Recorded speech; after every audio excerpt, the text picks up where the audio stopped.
Сонсогчд маань бүгдээрээ сайн уу? За, бичлэг оруулаагүй юу нэлийн удсан байна шүү. За, энэ удаагийн болсон явдлаар Ватиканы папад тохиолдсон маш нууцлаг болон дуйлантай хэргийн талаар ярихаар бэлтгэсэн байна. Бүгдээрээ ер нь Ватиканы пап гэд ярахлаарээс аюулгүй орчинд ажиллаж амьдардаг эрх мэдэлтэй олон хүмүүсээр хамгаалагдсан нөлөө бүхий хүнийг төсөөлдөг. За, гэхдээ харамсалтай нь бас бодит байдал дээр юм болгон гаднаасаа харагдаж байгаа шигэ байдаггүй юм байна. Ватиканы пап өөрийн унтлагынхаа өрөөнөөс өглөөний 5 цаг 30 минутанд амнасаа алдсан байдалтай олдсон байна. За, уламжлалт ясаараа дугаар руу гарахаас өмнө subscribe болон like, comment битгий мартаарай. За, та нар маань бэлэн болсон байх гэж бодож байна. Бүгдээр болсон явдал руу орцгоё. Ватиканы папа болоход нэрээ шинээр сонгож авдаг юм байна. Тухайн папын нэрийг бол өөрийнх нь жинхэнэ нэрийг Альбино Лучани гэдэг. Пап болох үедээ Жованни Паоло гэдэг нэрийг сонгон авсан. Хэргийн туршид бол бүгдээрээ Жованни Паоло гэдэг нэрийг нь ашиглаад явах нь дээр байхаа гэж бодлоо. Папын гэлимаг Винчензо Таффарелл гэдэг. Тэгээд энэ өглөө тухайн эмэгтэй өрөөний гадаа кофе халуунаар навч өгсөн гэсэн. Тэгээд хаалхыг нь 3 удаа тогшоод таны кофе бэлэн болчлоо, кофегоо уугаарай гэд хэлээд ингээд буцаад явсан. Тэгээд дахиад 5 минутын дараа өрөөний гадаа эргэж ирэхэд Винчензо тэнд бас ингээд кофег байж байгааг харсан гэсэн. Тэгээд гайхаад папын өрөөний унтлагынхны хаалхыг тогшоод ерөөсө хариулахгүй дотроос нь ямар нэгэн дуу чимээ гарахгүй байсан гэсэн. Тэгээ ер нь жоохон санаан зовоод за байж яах вэ гэж бодож дотгошоо орохоор шийдсэн. Гэхдээ Ватиканы бол дүрмээр папын өрөө рүү эмэгтэй гэлэн орох нь хориотой хэрэг байсан юм билээ. Өрөөнд нь ороход бол ер нь өрөө нь ингээд тайван ямар нэгэн янз бүрийн бос юм уу гэсэн ерөөсөө сэжиг төрөөгүй. Гэхдээ хамгийн гол нь пап ерөөсөө амьсгалахгүй биеийн жоохон хурж эхэлжсэн гэсэн. За, энэ гэлима хамгийн түрүүнд Жованни Паоло папын нарийн бичгийг дуудаж авчирсан. Нарийн бичиг нь өрөөнд орж ирээд өрөөний нөхцөл байдлаа танилцаад дээрээс нь папын биеийн байдлыг нь ажиглаад яаралтай түүний хувийн эмчийг нь дуудаж авчруулсан ба. За, хувийнхны эмчийн талаар жоохон ярилцгаая. Хувийн эмчийг нь Ренато Бузанетти гэдэг. Энэ хүн папыг 33 хоногийн туршид ажиллаа хийж байх хугацаанд нь нэг ч удаа биеийн байдлыг үзээгүй, өвчний түүх намтартай танилцаагүй, үцлэг огт хийж амжаагүй байсан юм байна. Тийм учраас яг биеийн байдал нь өмнө ямар байсан, юу нь болохгүй байсныг ерөөсөө мэдэхгүй. Ингээ хэргийн үйл явцад бол энэ асуудал нэлийн хүндрэл учруулж исэн. Папын амнасаа алдсан цагийг нь тодорхойлоход нэлийн маргаан үссэн.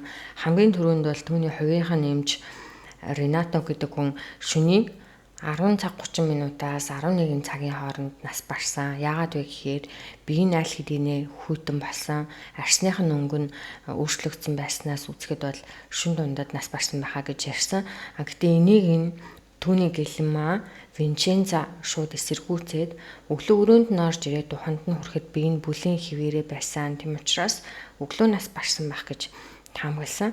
Харин папын нарийн бичиг нь шүн нас барсан. Яагаад вэ гэхээр би энэ хүйтэн дээрээс нь арс нь өөрчлөгдсөн байсан гэж ярьсан байна. За, гэхдээ нүднийх нь болорт хийсэн шинжилгээ болон арсан дээр нь хийсэн шинжилгээнээс үзэхэд пап 4-5 цагийн үед өглөөгөр амнасаа алдсан байна гэж тодорхойлсон юм байна. Албан ёсоор бол папыг яг өглөө орлох үед ямар шууд байдалтай байсныг нь бүгдээрээ ярилцгаа. Энэ гэлима Винчензо гэдэг хүний яг өгсөн ярилцлаган дээрээс би уншиж байгаа. За, ингээд гэлима ерөнхийдөө өрөөнд нь ороход хөшгөнөө онгорхой. За, өрөөнийх нь орны хажуудлын гэрэл насаалттай пап дэрэн дээрээ толгоогоо тавьсан. Гэхдээ толгой нь урагшаага жоохон унжсан бүхийсэн байдалтай. Нүднийхаа шилийг зүүлсэн. Гэхдээ нүд нь хаалттай. Нэгдлийнхаа гарт номын хідэн хуудаснууд атгсан. За, нөгөө гараа бол хэвлийн хэсэг дээрээ тавьсан уруула баг зэрэг онгойлгосон байдалтай болцсон юм байна. За, ингээд бүр айгүй тийм онцгойш нүдэнд харагдсан туссан зүйлүүд байгаагүй. Ер нь ингээд биеийнх нь байдал бол ингээд тухайн өрөөнд орж ирсэн бусад хүмүүсийн ажигласнаар ямар нэгэн байдлаар зовж юм уу одоо хүндрэлтэй тулгарч амнасаа алдаагүй юм шиг санагдсан гэсэн. За ингээд хамгийн гол дараагийн зүйл нь мэдээж хэрэг одоо үхлийнхэн шалтгаан яг юу байсан бэ гэдэг зүйлийг бүр маш олон хүмүүс ярьдаг. За ингээд өмнөх дугаарууд дээр бүгдээрээ ярьсанчлан Ватикан бол ингээд амар сенсацтай чухал ноцтой мэдээнүүд дээр маш хаалттай ханддгийг та нар Эммануэла охины хэрэг болон одоо масоны үйл ажиллагаатай юмнууд дээр бид нэлээд олон удаа ярилцсан. За ингээд бүхэл бүтэн католик сүмийг удирддаг энэ хүн учир битүүлгээр амнасаа алдах үед бол мэдээж хэрэг Ватикан яаж хандах нь бол ойлгомжтой. Гэхдээ одоо боломжтой болсон бүх мэдээллүүдээр үндэслээд би ярьж байгаа. Үхлийнхэн шалтгааны талаар бүгдээрээ ярилцгаая. За хамгийн түрүүнд энэ хувийн эмч Ренато гэдэг хүний оншилсноор бол одоо хамгийн түрүүнд зүрхний шиг дээсээр нас барсан гэдэг оншилгоог маш хурдан гаргасан. Бараг л тэр өдрөө шууд зүрхний шиг дээс байсан байна гэд оншилсан. За гэхдээ энэ бол бүр ингээд олон хүмүүсийн үзэж байгаагаар маш өнгөцгөн дүгнэлт. Яагаад вэ гэхээр энэ Ренато гэдэг хүн папийн одоо өвчнөө түүхийг нь мэдэхгүй, үзлэг хийж байгаагүй, ярилцаж яг ямар загвар хүндрэл байгааг нь мэдэхгүй ирнэ шууд тэр өдөртөө шууд зүрхний шигдээсэ гэд мэдээлэл гаргаж ирсэн. Тийм учраас олон хүмүүс энэ дээр амар гайхсан. За ингээд папийн өөрийнх нь төрсэн ах байдгийм байна. За Эдуардо Лучано гэдэг хүн хэлэхдээ гэр бүл хамаатан цадан дотроос нь багтаа 3 хүн гинтийн байдлаар өшөө унтаж байхдаа нас барсан түүхтэй юм байна. Тийм учраас магадгүй одоо удмын юм зүрхний асуудалтай байсан байх магадaltaй гэж бас эндээс үзсэн. Пап нас барсан яг энэ өдөр 11 цаг гэхэд папыг бол яг Ватиканы төв байсгалыг дотор байршуулад олон нийтэд энгийн ард иргэдтэй яг салхас гүйцэтгэх үйл ажиллагааг зохион байгуулсан. Дээрээс нь Ватиканы зүгээс папийн цогцсонд задлан шинжилгээний ажил хийхгүй гэж мэдгдсэн байлээ. Энэ нь бол олон нийтийн дургуутслыг айгүй их хүргэсэн. Тэгээд үхлийнхэн шалтгааныг яг нарийн тогтоох ёстой гэд бүр ингээ олуулаа. Төв талбай дээр нь цуглаад төв байцэглийг дотор нь ингээ орж ирээд Ватиканаас папийн одоо цогцсон задлан шинжилгээ хийлгэх зөвшөөрлөг өг гэдэг зүйлийг ярьж исэн. Гэхдээ бүр хамгийн амар нь хүмүүс ингээ жагсаад ингээ шаардж авах хооронд Ватикан бүр аль хэдийнэ папийн биеийг занданшуулсан байсан. Бүр занданшуулсан.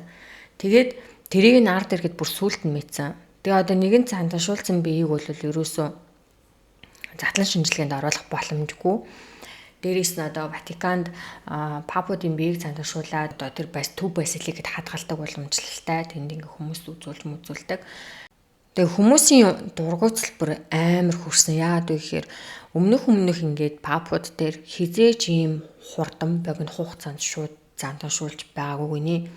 Ер нь бол өнгөрснийхэн дараа бас ингээд тодорхой хэмжээний хугацаа хоногийг өнгөрөөгүй. Тэгээд дараа нь занданшуулах ажлыг нь хийдэг. Тэгсэн чинь Ватиканаас бүр ингээд анх удаага бүр түүхэндээ анх удаага Жовани Пауло папнаас барсны дараа олон нийтээс нуугаад задлан шинжилгээнд оруулахаас татгалзсан гутлаа амар хурдан хугацаанд гэлс занданшуулсан байсан байна. Энээс гадна ер нь хэд хэдэн сэжигтэй юмнууд бас байгаа. Гэхдээ энэ асуудлууд нь бүр нэлээд олон жилийн дараа сөхөгдөж гарч ирсэн юм байна лээ.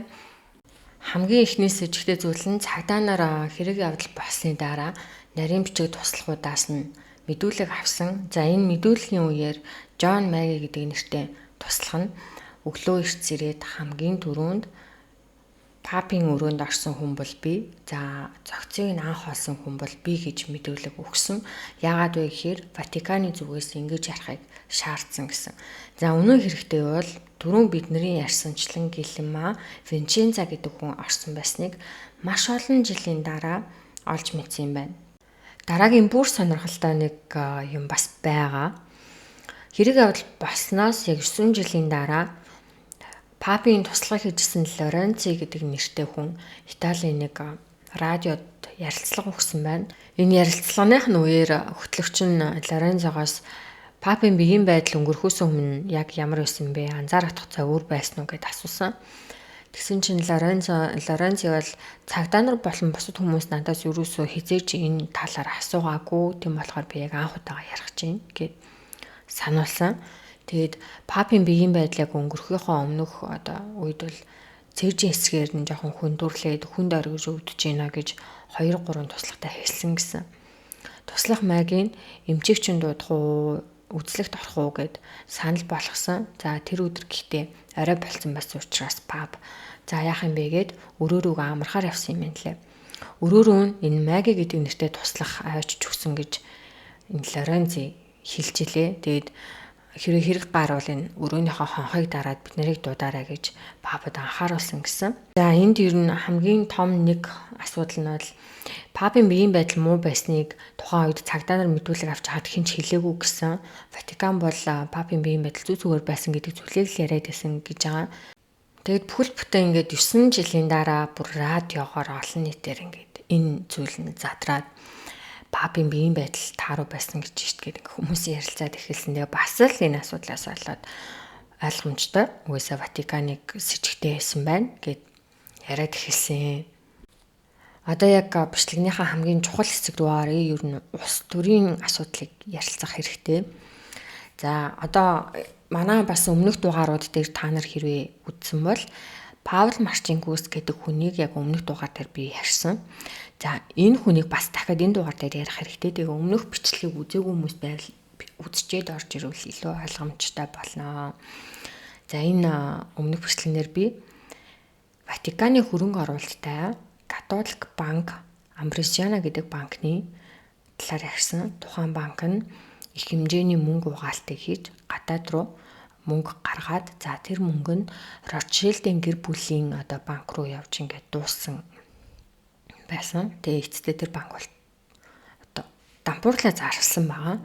Энэ банкнд ажиллаж байсан бүх ажилчдыг Ватиканы төв банк Ёрын зүгээс Паул Марчинкус гэдэг энэ хүн ямар ч одоо мэдэгдэл хийхгүйгээр нэг өдрийн дотор бүгднийг тэр аяар нь хаалсан.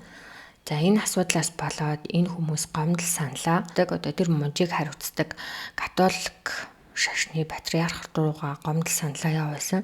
За энэ патриархын ажлыг өнөөдрийн дугаар дээр ярьж байгаа Альбино Лучани буюу Жовани Пап гүйцэтгэдэг байсан юм байна. Тэгээ энэ хүмүүсийн гомдлыг барагдуулахаар Альбино Лучани нэг өдөр Ватикан руу очиод ер нь бол Паул Марчинкустай ярилцсан. За ингээд Паул Марчинкусыг хүмүүсийн гомдлыг барагдуулах хэрэгтэй, ажиллаа болох хэрэгтэй гэд ярьсан чи энэ хоёрын хооронд маргаан үсээд Паул Марчинкус Альбино Лучаныг бүр ингээд Ватиканаас хөөсөн гэсэн. Энэ паптай холбоотой нэг айгүй сонирхолтой түүх олж уншлаа. Тэгээ тэрийг нь ярьж өгье. Ер нь бас жоохон хөвгчлөлтэй гоё түүх байна. Тэгээ ингэж одоо нөгөө Ватиканаас хөөгдөж гарсныхаа дараа хэдэн жилийн дараа Ватиканд дахиад ирсэн юм байна. Хаос одоо Венецээс Ватикан хүртэлээр бүр амар хол замыг тулаад өөрийнхөө хуучин машинтай ганцаараа жолоогоо бариад ирсэн. Тэгээ тэр өдөр ингээд Ромд орж ирээд Ватикан руу машинтайгаа явж исэн чинь энэ Альбино Лучанигийн машин эвдэрсэн гинэ. Тэгээ машины өөрөө ингээд механикийн газар яваач өгөөд засуулахтаа хэлсэн гэсэн. Ингээд өөрийнх нь жоохон ингээд санхүү байсан юм шиг байгаа. Тэгээд ингээ хямд боломжийн үнээр хурдан засаж өгөх боломж байна уу гэд гуйсан гинэ засварынх нь хүнээс. Тэгээд тэгсэн чинь яасан юм бол гэдгсэн чинь би одоо ингээ Ватиканд папийн сонгон шалгаруулалтанд орж байгаамаа. Тэгээд удахгүй буцаад Венец явах хэвээр надаа машин маань бүр амар хэрэгтэй гэд тайлбарсан гэсэн. Тэгээ ингэж хэлснийхаа хэдхэн өдрийн дараа жинхнээсээ яг Ватиканы пап болсон байгаа. Нөгөө хөөдөд гарсан юм чинь пап нь болоод түрээд ирж байгаа байхгүй юу? Мэдээж хэрэг энэ асуудлаас болоод нөгөө Паул Марчинкус чинь бүр ингээд жинхнээсээ айж эхэлсэн штэ одоо. Ер нь бас хэний санаанд ороход одоо өөрийнх нь хөгөөд явуулсан нэг хамб бүр Ватиканы жинхэнэ пап нь болоод хүрээд ирэх ярьж байгаа.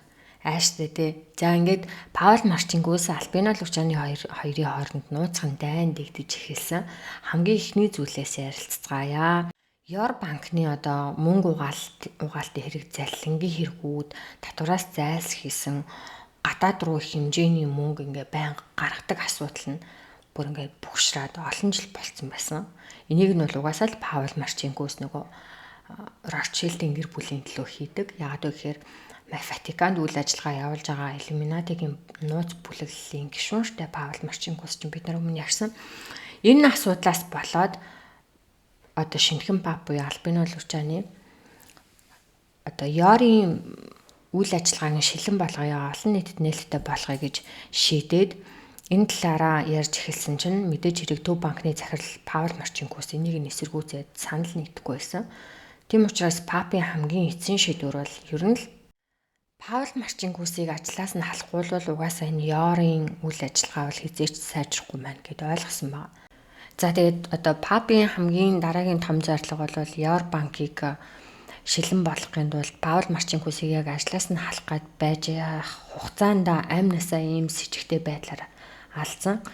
Энэ бол одоо хамгийн ихний улс төрийн нэгэн с ิจ дараагийнхан с ิจ одоо с ิจ гтэй үйл явдлыг бүгдээрээ ярилцгаа бид нар Мино Пиккорелли гэдэг одоо энэ дэлгэцэн дээр харагдаж байгаа хэрэг дээр Ватикан дотор үйл ажиллагаа явуулдаг Масоны Пио 2 ложийн гишүүдийнх нь нэрсийн жагсаалт задарсан асуудлыг ярьсан байгаа. Гэхдээ энэ нийтлэлд итгэжсэн хүмүүс байгаа, бас итгэхгүй байсан хүмүүс байгаа.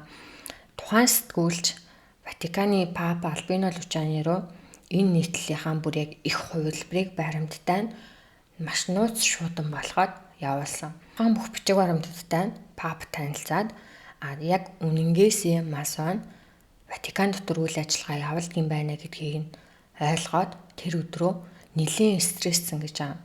За яг энэ шуудан хүлээж авсныхаа маргааш өдөр нь Пап нас барсан. Тэгэхээр ингээд надад бол би бол энийг амар с ิจ гтэй гэж харж байгаа энэ. За одоо бүгдээрээ Папын ер нь яг ямар шиг хүн байсан бэ гэдэг талаас нь ярилцгаая. Италийн маш ядуу тарчиг гэр бүлд өссөн, ээж аав нь тариалан хийдэг. Тэгээд олон хүүхэдтэй айлд өссөн ийм хүүхэд юм байна. Багасаа одоо шашны сургуулиудаар явсан. Залуугаасаа сүм хийдэд ажиллаж эхэлсэн. Ер нь бол багасаа жоохон бие султай ийм хүүхэд байсан. Одоо уушигны асуудалтай байсан гэж ярьдаг юм байна лээ. За үүнээс гадна маш олон хүмүүс Папыг бол Бурхны инээмсэглэл гэдэг одоо тийм энэ Папад одоо Бурхны инээмсэглэл гэдэг нэрийг ард иргэд өгсөн. Яагаад вэ гэхээр хамгийн нүдэн дулаахан инээмсэглэдэг Пап байсан гэсэн. Дээрээс нь нийт Папудаас ядуу хүмүүст илүү их анхаарлаа хандуулдаг тийм Пап.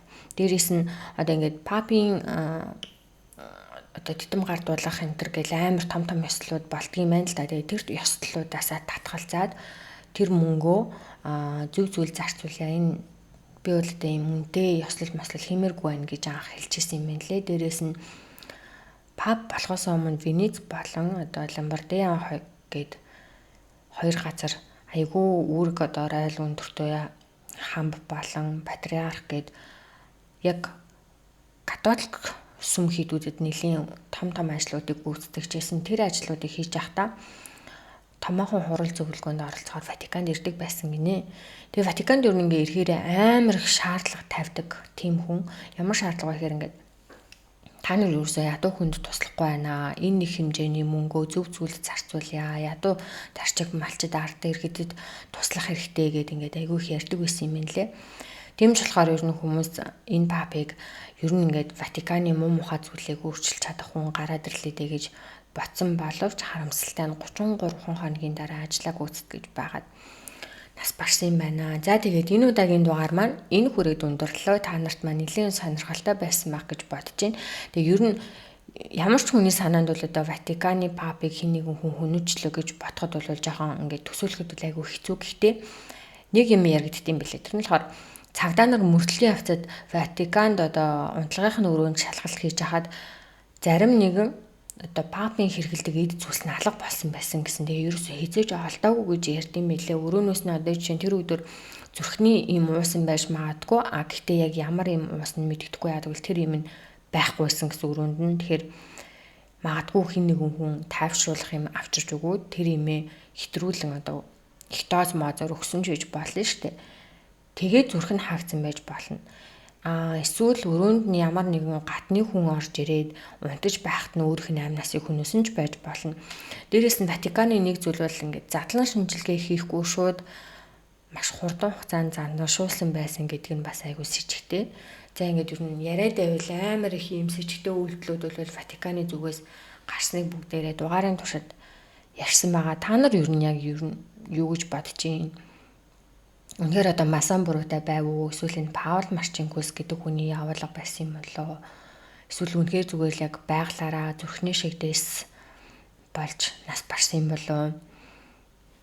За тэгээ та нар маань комент хэсэгт сэтгэлдээ хуваалцаарай. Дараагийн дугаар дээр нэрээ марцснаас дараагийн дугаар дээр бүр айггүй сонирхолтой Италийн хамгийн одоо алдартай хүн амны хэргийн талаар ярих гэж байгаа. За тэгээд олон юм уншаад дугаараа өндөрлөе. Дараагийн дугаараар уулзцгаая. Түр баяртай guys.